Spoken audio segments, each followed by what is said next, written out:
the Missoula Community Chorus, together with the choral program at the University of Montana, acknowledges that we stand in the Aboriginal territories of the Salish and Kalispel people. We honor the path they have always shown us for caring for this place for the generations to come.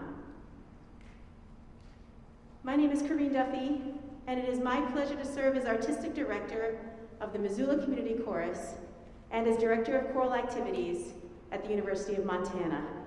Thank you for being here this evening. Thank you. The time was spring 2020. School buildings were closed. Everyone learned and worked from home. Broadway went dark. People lost their jobs. And choirs? Well, choirs took a very hard hit, labeled super spreaders of COVID-19.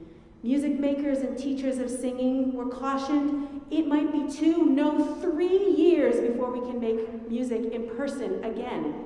Choirs canceled concerts, tours, projects, and music orders. The Missoula Community Chorus stopped all rehearsals and canceled our spring concert, which was to feature music of adversity and resilience. Coincidence, I guess. And it was to be called The Way Through. Meanwhile, publishers were canceling new score releases. No one was buying sheet music. Composers lost out on commissions and royalties. The board of the Missoula Community Chorus pondered what to do. How could we help? How could we do something positive to raise up the choral community? After all, 2021 would mark the 20th anniversary season of the Missoula Community Chorus. Thank you. Yes, 20 years.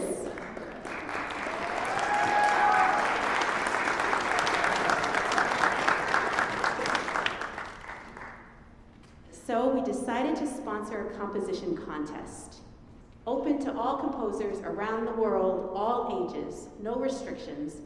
The winners would receive cash prizes, but perhaps the bigger reward was that the chorus promised to perform the award-winning pieces whenever we could resume in-person choir again.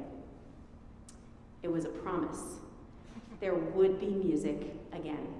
There would be singing. There would be togetherness. Write us something and we will bring it to life. We called the contest The Way Through. We received submissions from around the world, all composed during that initial lockdown of 2020 between March and June. Tonight, December 10th, 2021, a year and a half later, we are performing all 7 of the award-winning compositions. On behalf of the board, the chorus, and the composers, I thank you for being here, for standing by this choir, and for coming back for live music. If you are watching the live stream and would like to access our concert program, you can go to our website, which is missoulachorus.org. On the homepage, you'll find a link to our concert program. I think it's in blue letters and it's right above the concert graphic poster. You can find that link, so if you'd like to find more information, you can follow along on the concert program. You tonight will hear from each of our 7 award-winning composers in their own words, and one is even in person. The first composer is Paul Ayers, speaking to us from the United Kingdom. It's Paul Ayers here saying hello to Missoula Community Chorus and Coreen and the audience watching as well. Thank you ever so much for choosing my piece for your concert. Hope it goes really well. Just a little bit of background. Most of what I write, I suspect, might be music that's trying to be a bit too clever for its own good. But with this song, I really just wrote it from the heart, and I wrote it, in reaction to what a lot of us were going through in 2020 as the lockdown started. We have so much to be thankful for in life, And when suddenly things aren't available to us, and this could be things or activities or people or ways of life, then suddenly we remember how lucky we are. I do hope you enjoy the music.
Hi everyone, my name is John Paulson.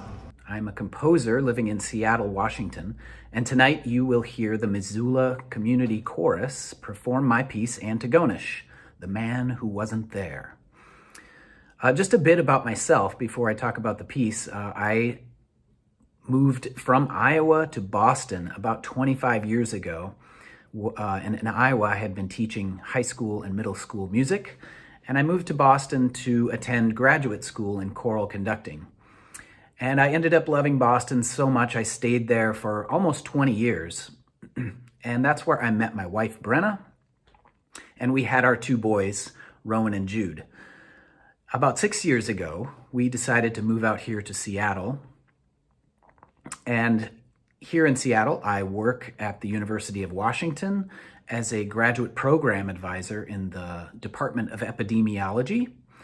And I also am the music director at Gethsemane Lutheran Church in downtown Seattle.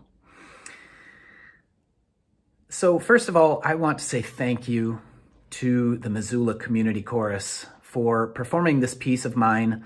And I am so thrilled that you will be performing it tonight. I was so excited to be able to submit my piece to this composition competition. Mainly, it was the hope for the future of returning to live performances. And I'm sure that you all feel the same way that I do, that we've been starving for live music. And it's just great to be a part of this return to concerts, live concerts.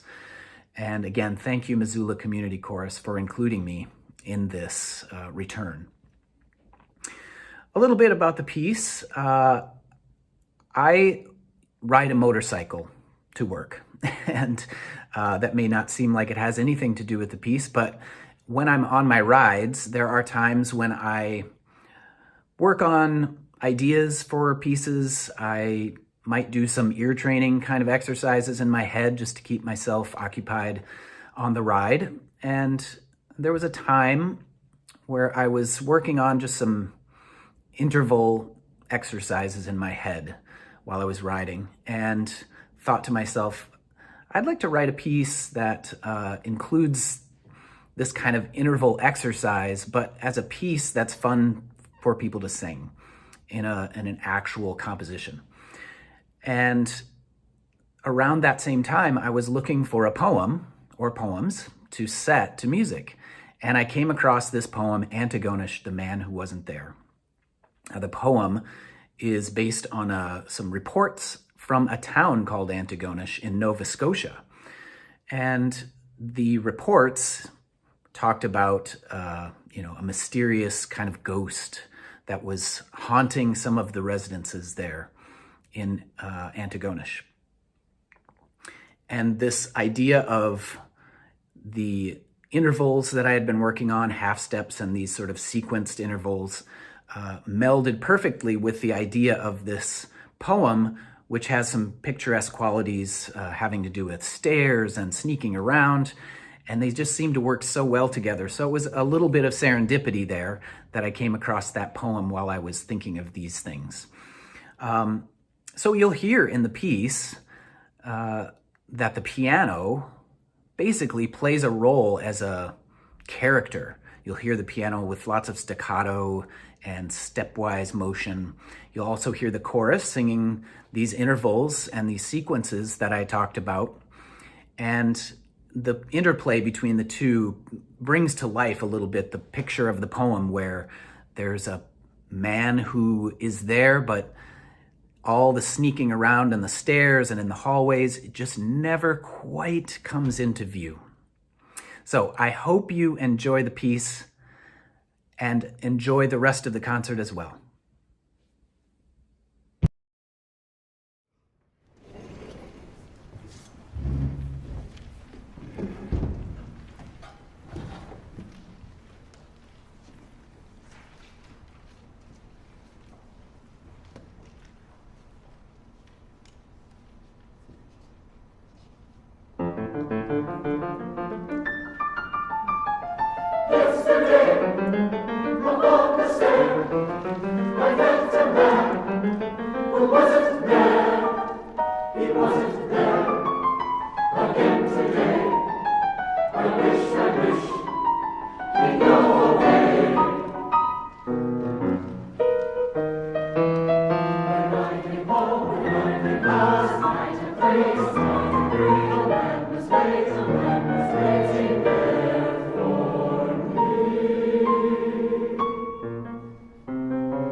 program, our composers come from all over.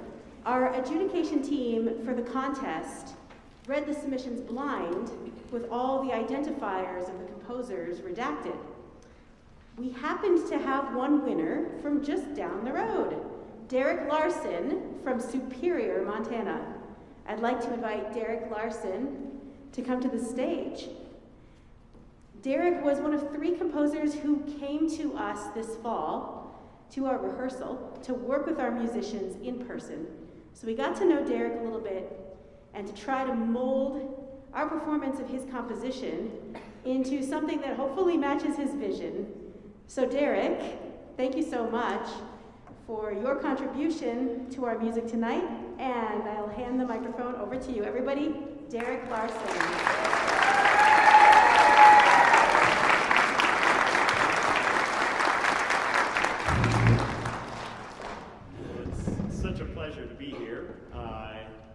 It's not every day that a composer gets to hear their work, especially one who is not in the publishing business regularly. And although I love to compose and I would have loved to have gotten a degree in it, I seem to have gotten a degree in everything else that I like instead. I actually started out as a music performer and have a master's in voice from the University of Oregon. And then I decided that moving away from Montana as a 5th generation Montanan was not something that I wanted to do. So I ended up moving back and getting a master's in curriculum and instruction and teaching in St. Regis, Montana for the last 10 years.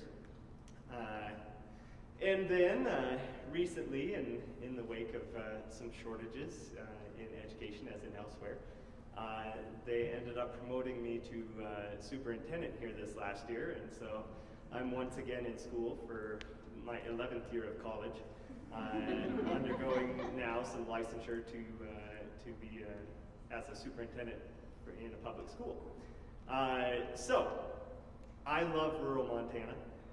My family on both sides, on my mother and my father's side, have land here in Montana. My father's family had a ranch down in Ballantyne, Montana, on the Huntley Project area, and my grandparents on my mother's side had a ranch along the Yellowstone River in Reed Point, Montana, both of which number under 100 people in the town.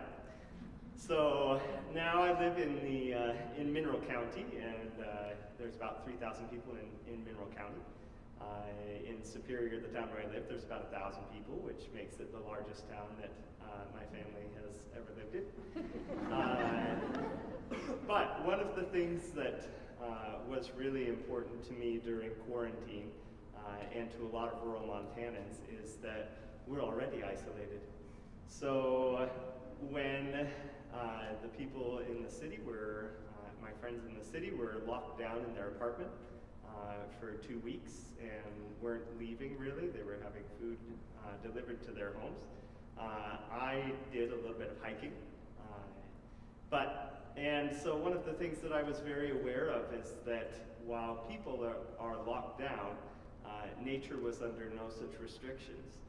And so in my head, and from some of the pictures that my friends in the city were sharing, when they would take a picture outside and it was shocking to them that there was no people out there, what I did notice was that there were animals, there were birds, there were, the urban deer population had a heyday.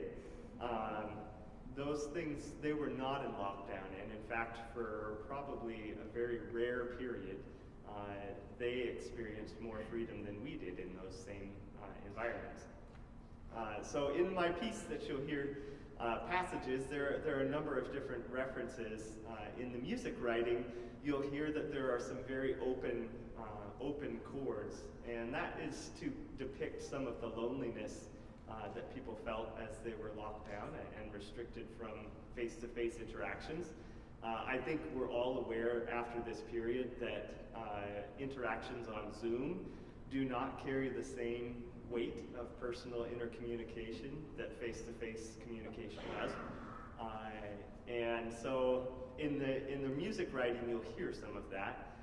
In the words, you'll hear just kind of a description. colorful bird song, unrestrained, they're free. They're free to do their thing without interference from the usual population and the crowding of humanity in some of the cities. And then also you'll hear quite a bit mentioning time. And time is something that stretches out, especially when you are quarantined and you're stuck in a place. Time passes very differently than when you're allowed to move out and about. Also for those that were stuck in hospitals, hooked up to ventilator units, or those who had family that were in them, time passes very differently when you are not able to be there comforting those that are sick and in the hospital, and it passes differently for those inside the hospital and for those outside. So one of those things that, like we mentioned in previous pieces, the hope of coming back and seeing some of these events in person was also kind of another reference to time, because we didn't know how long it was going to be. And so all of those things came together. The words are my own, and my own reflections based on that time and my imagination of what was going on in places other than where we were at, but also of my connection and most rural Montanans and connection with the nature, the natural world around us, and the wonder that it brings, especially in this time when it could have been more closely compared to the post-apocalyptic world of the city after when all of the people are locked down within. So this is the Peace Passages. Once again, very grateful for this opportunity to be in front of you and to have a Montana choir performing this piece. Thank you.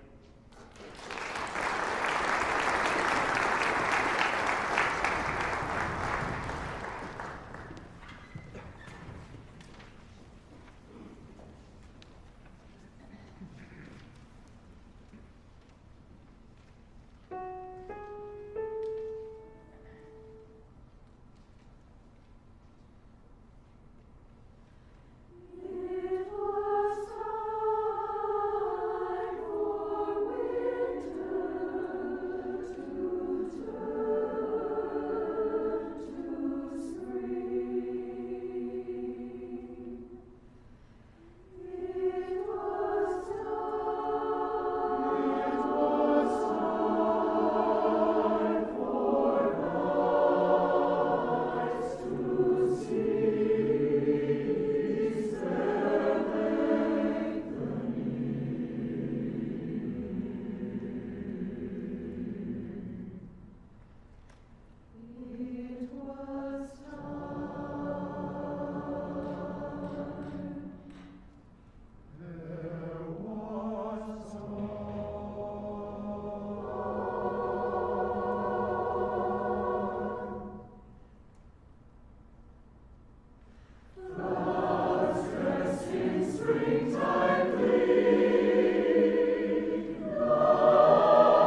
My name is Kari Kruver Medina, and I'm the composer of Hope Speaks. I grew up in the Pacific Northwest, where I attended college and graduate school in Washington State, and I've made Seattle my home. I freelance here as a composer and write instrumental and vocal music that includes everything from solo stuff to orchestral music. My husband and I have 2 sons who are in college.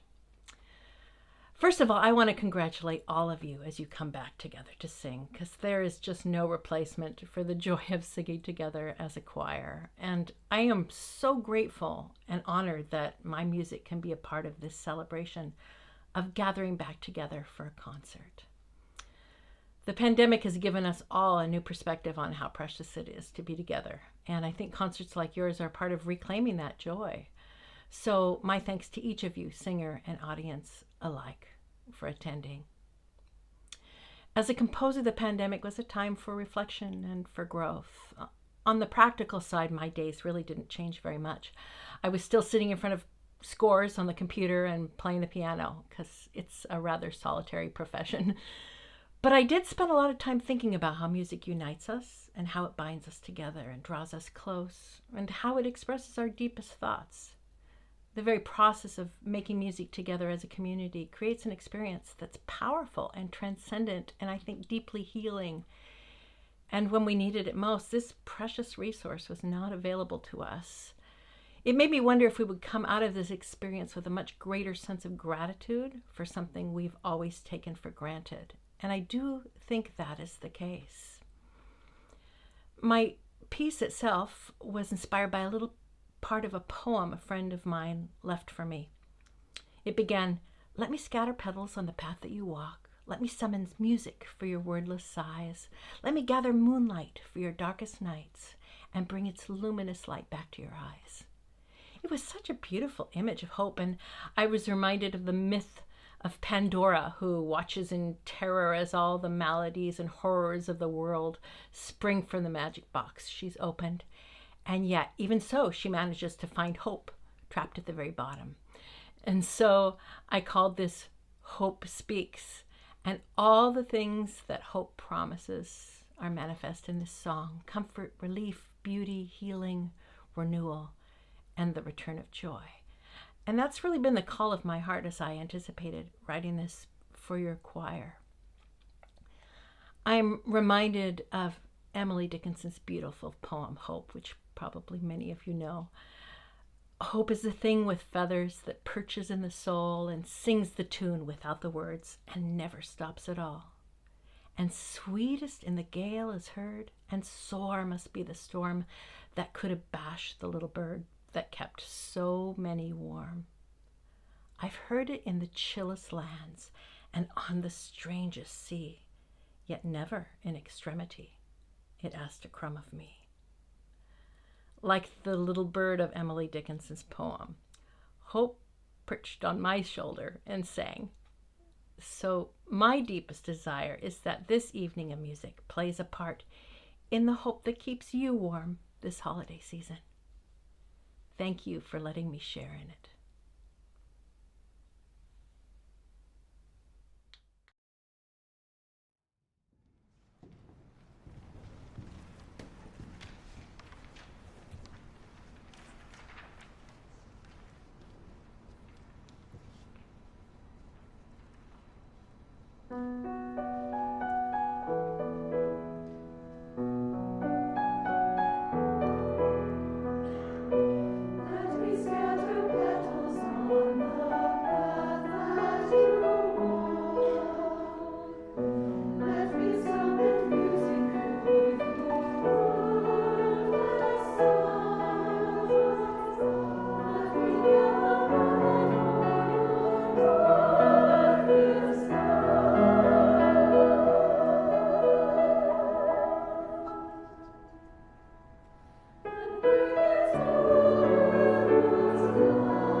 It is such an honor to have been selected as one of the winning composers of the Missoula Community Chorus's The Way Through Composition Contest. And when I look at the other winners, it's a privilege to be amongst such impressive company. You know how those quiet, important moments in church seem to make stifled laughter just bubble up from even the most unassuming comments? Some people will tell you that this arises from our discomfort with silence or solemnity. I maintain that finding humor in desperate situations is an assertion of our will to live, our will to survive as humans. It's easy to laugh when we're relaxed, but it's a triumph of the human spirit to laugh during adversity, to seek joy amidst tragedy. I wrote famous last words because to me, the pandemic is something where I either have to laugh or cry. Everything stopped, everything closed, every choir was silenced. And suddenly, in a dark and subversive way, everything was also funny.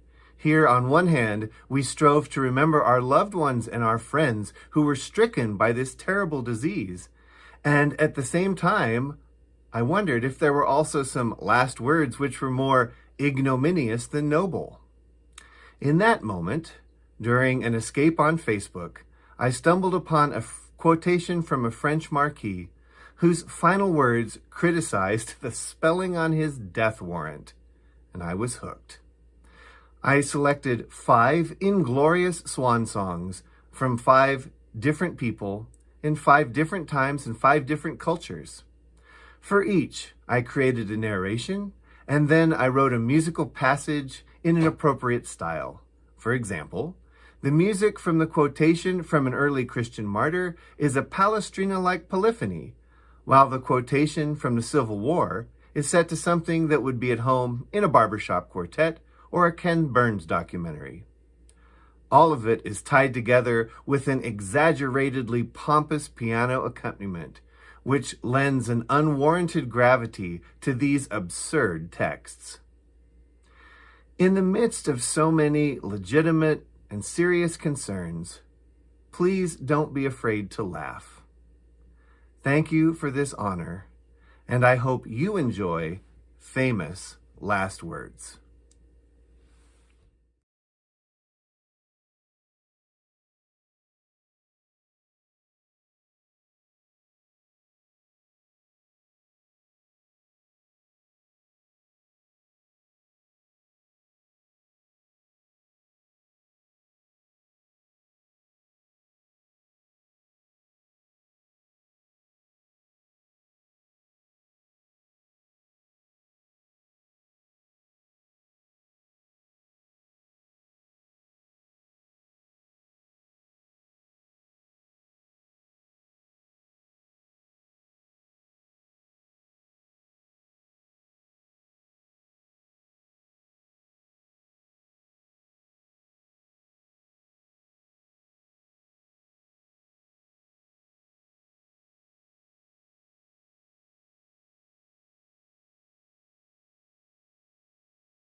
Throughout the noble march of history, great men and women have crowned their illustrious lives with one final portion of wisdom for the ages.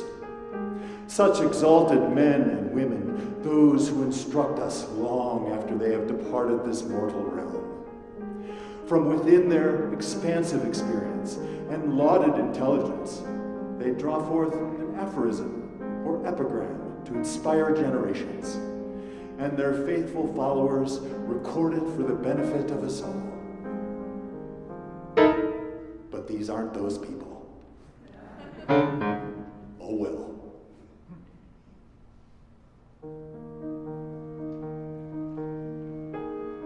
As part of the Bloomsbury set, Virginia Woolf, John Maynard Keynes, and E.M. Forrester all considered Leighton Strachey their colleague and fellow intellectual. As he lay upon his deathbed, Strachey spoke. If this is dying, I don't think much of it.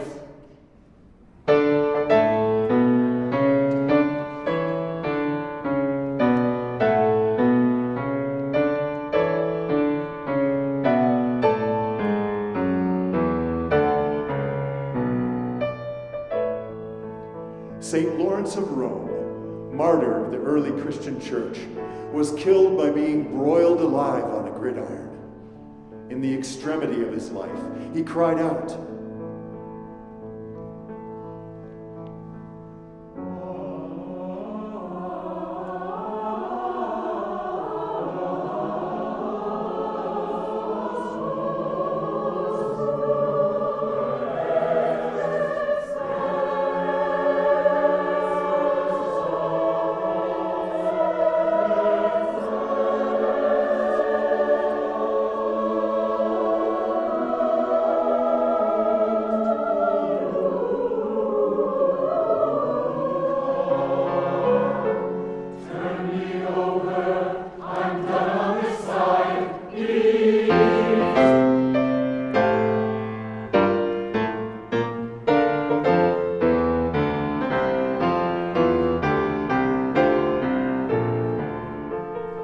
Marquis de Favre, Thomas de Mahy, champion of grammarians everywhere, stood before the guillotine during the French Revolution as the death warrant was presented to him. Before he lost his head, the Marquis de Favre noted,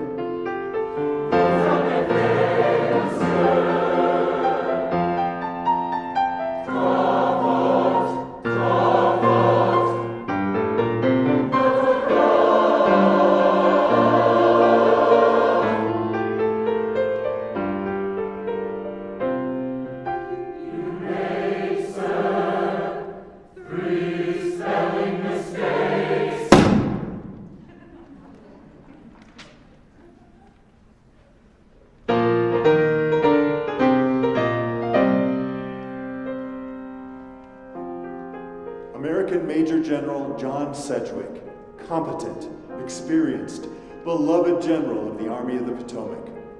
In 1864, at the Battle of Spotsylvania Courthouse, seconds before his death, he rallied his troops with these words.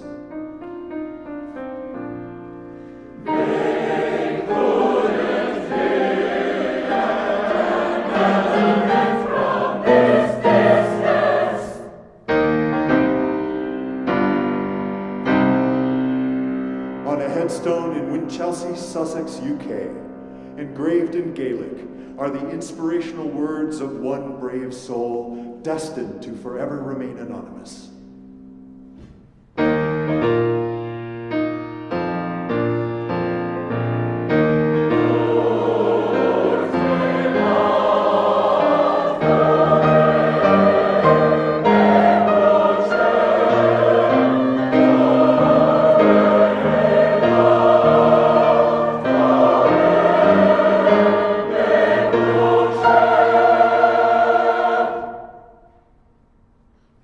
I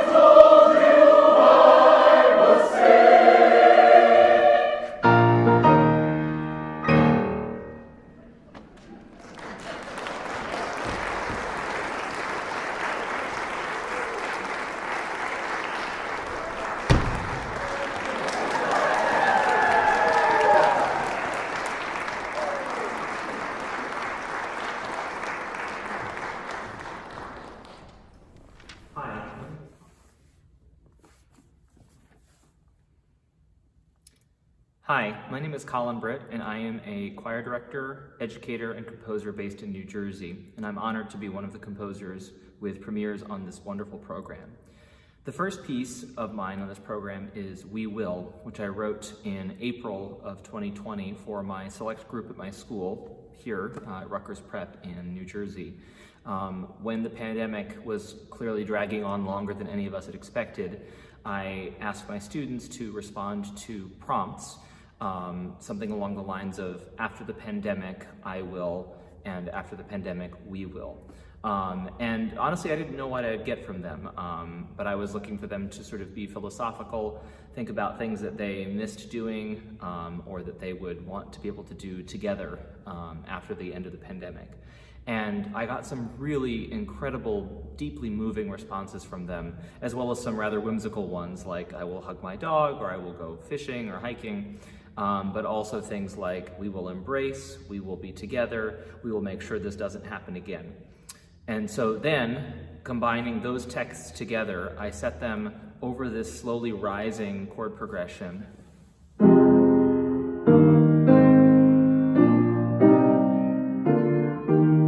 Which literally came to me in the middle of the night. I woke up and I had to run to the other room and write it down.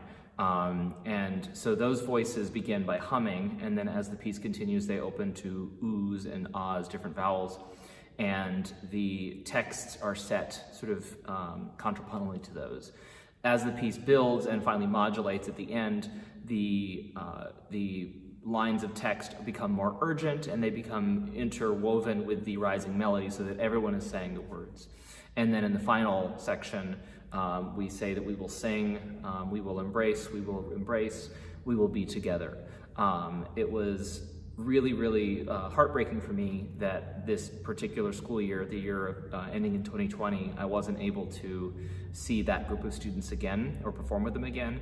And unfortunately, we never got to perform this piece or record it. So I'm thrilled that this performance is taking place now in Missoula and that this piece can finally have a life. Thank you.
Solek is tall. Okay. Oh.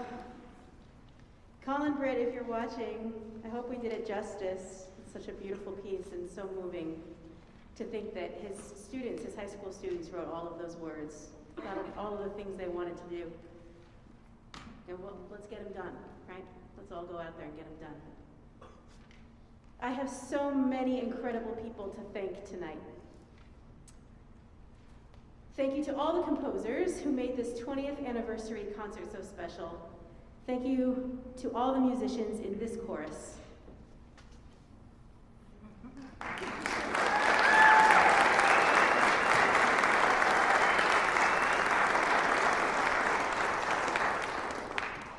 We have another new and very exciting collaboration to celebrate this year. The University of Montana College of the Arts and Media has teamed up with the Missoula Community Chorus so that the chorus can now welcome all singers without audition, both from the Missoula community and the campus community.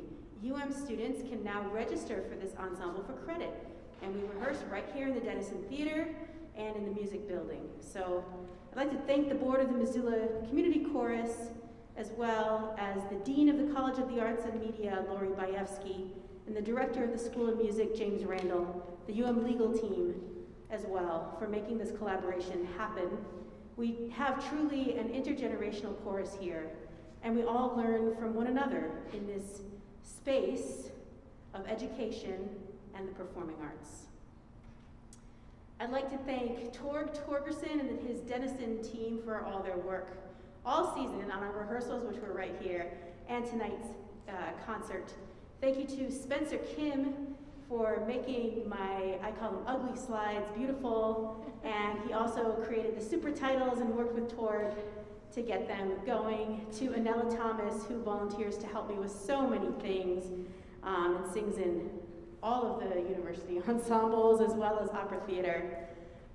Thank you to Dr. Brian Costers for the live stream tonight, and another thank you coming later for also to Dr. Costers. Thank you to the Lions Club for ushering and Grizz Tix for managing the ticket sales. Thank you to UM faculty members in the audience and also UM faculty members on stage performing in the ensemble. So, Missoula Community Chorus, if you are a UM faculty member, a music educator, or any type of teacher, and you are in our chorus, would you please stand for recognition?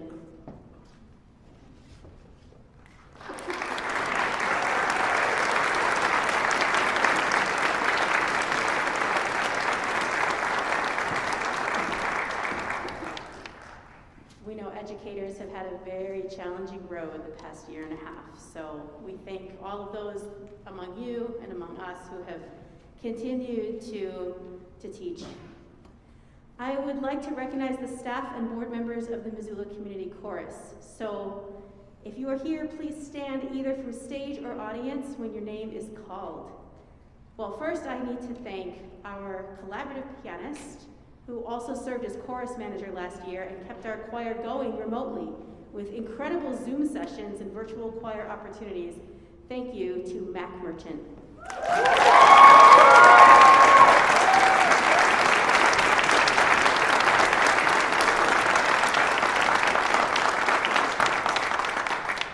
I'd like to thank Robin Rose, our executive director and one of the founders of this chorus.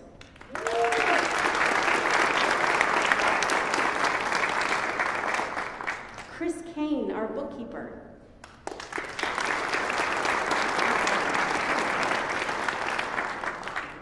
Zona Lindemann, our music librarian.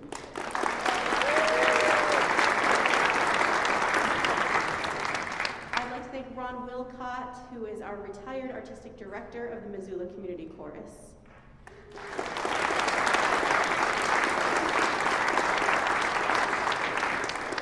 Very beloved musician and talented conductor, Ron Wilcott. I'd like to thank board members, including Vice President Shannon Miller.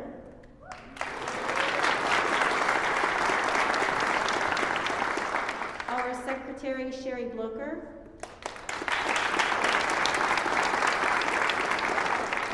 Our Treasurer, John Rose.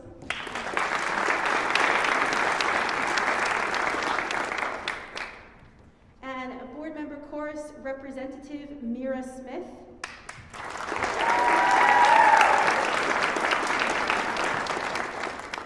Board member Elaine Dolson, watching from the live stream tonight. Thank you, Elaine.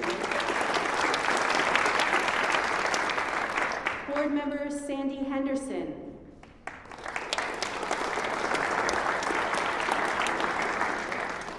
And board member Evie O'Leary.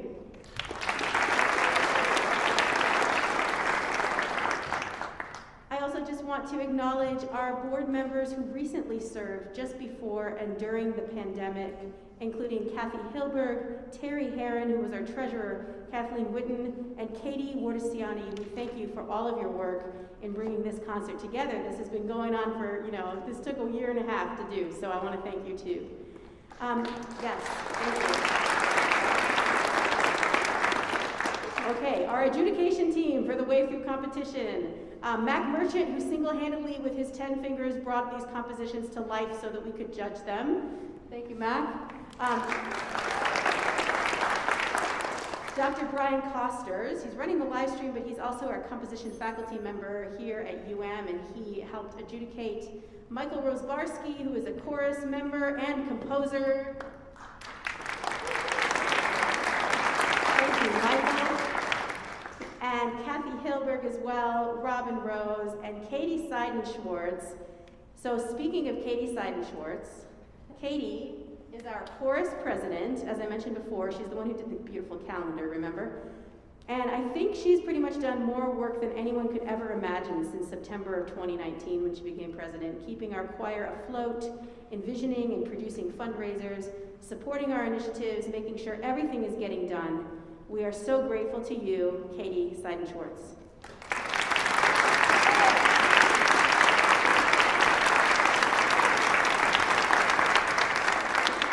Don't forget to purchase those calendars because they support our choir. And now, composer Colin Britt, you just heard from him for We Will. He actually submitted 2 compositions to our contest. He was quite busy writing music during the quarantine. Both of his submissions won awards. So now it's my pleasure to introduce Colin Britt once again to tell you about his first prize-winning composition, How Can We Sing? Thank you all so much for coming tonight. I wrote How Can We Sing in the very early days of the pandemic. It was within the first couple days, in fact, that I started having the notion of how can we sing in a strange land, that line running through my head. Like many people who are familiar with this text, my first encounter with it was actually through Godspell, the musical Godspell. The song On the Willows sets a passage of Psalm 138, how can we sing in a strange land, in a foreign land.